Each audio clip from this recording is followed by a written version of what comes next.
Good morning, guys.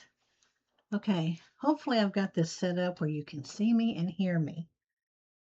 I'm going to be positioning the patches for the very first block in the Crack Me Up Nutcracker pattern. I've got my layout sheets so you know what order the patches need to be tucked up under each other. You don't necessarily have to lay them down in this order. Well, it would help if I left my picture where I could see it. I'm going to start with the top of the hat because I know that I want it away from my seam allowance. And then I'm just going to start putting pieces down until I decide I like where they're positioned. And this is trial by error, you know. And normally I would be standing at the other end of this, but in order to get the video, I need to come this way some. And after I get these placed, I'll walk around it and make sure that I'm centered on both sides. After the body, I know I'm going to need the waist. And we'll see how far down my legs are going to go.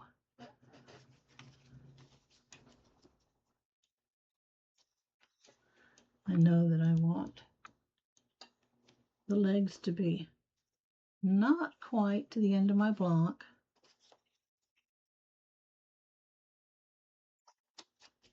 So that I can fit this patch up in here. And I want my boots to go over the leg.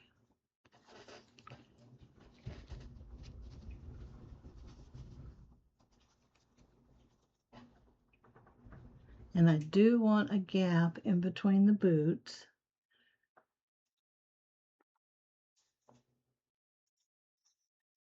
Put on the belt. These are going to be very easy to sew and put together generally.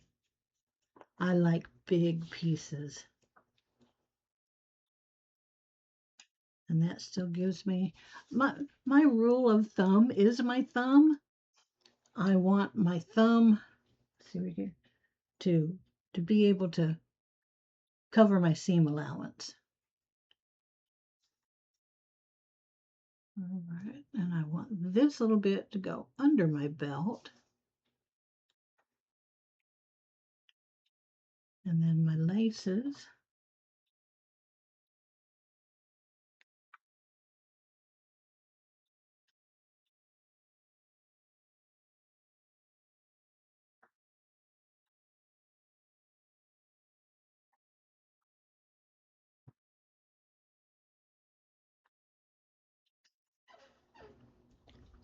See.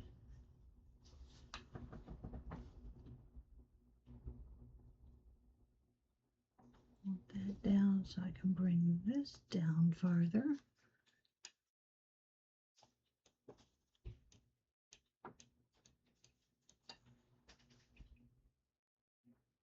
That looks about right to me. Put the hands under here.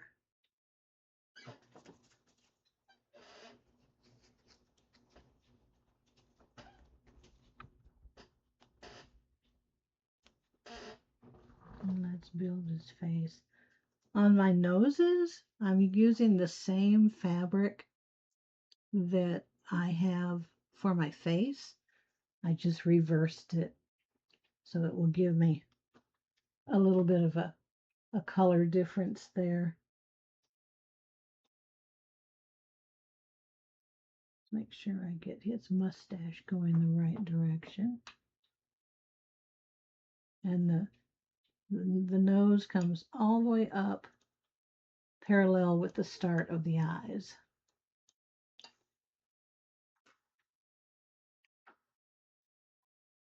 All right, now I need to stand up and look at it this way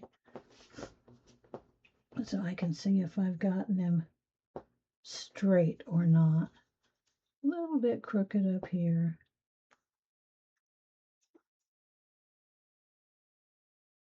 Get that thumb width. I've got a thumb at the bottom.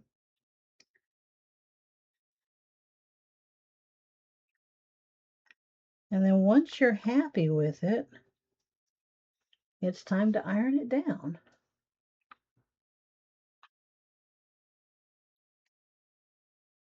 What do you think? Oh, the camera makes him look, sorry, the camera angle makes him look like he's crooked. What do I do about that? Huh. Okay, maybe I need to have my camera down here at the other end. Give me a minute to work on that.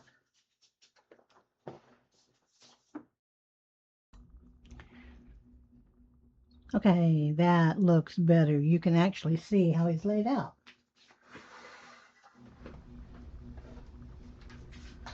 So I'm happy. That's me cranking up my iron. I'm happy with how he's laid out. You can pretty much see I've got a thumb width on all, or at least a thumb width on all my seam allowances. These, I can actually move him over just a little bit this way.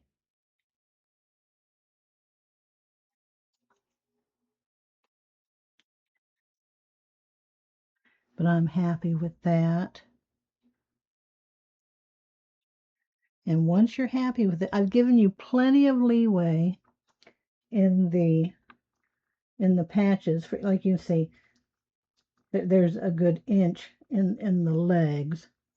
So if you're like me and sometimes you cut wonky, then you can shift your patches.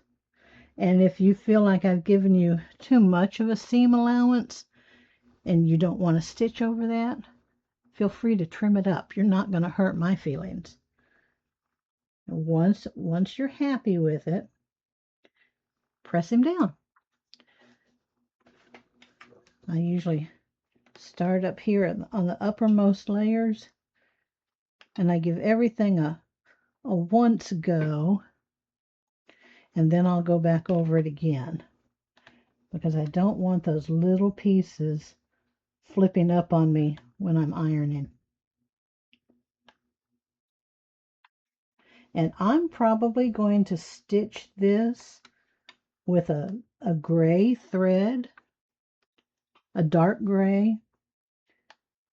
Normally I stitch with black, but I don't want black on the face. I may have to do gray on the face and black on the rest of the body because I really want that whimsical cartoon type of effect to come through once the block is stitched. And you can add fancy stitching onto this. You know, embellish his lapel, give him some medals or something like that. But I definitely need something to come through here and darken the nose up for me and make the mustache stand out. And there you go. There is block number 1. Now I'll get on to the next.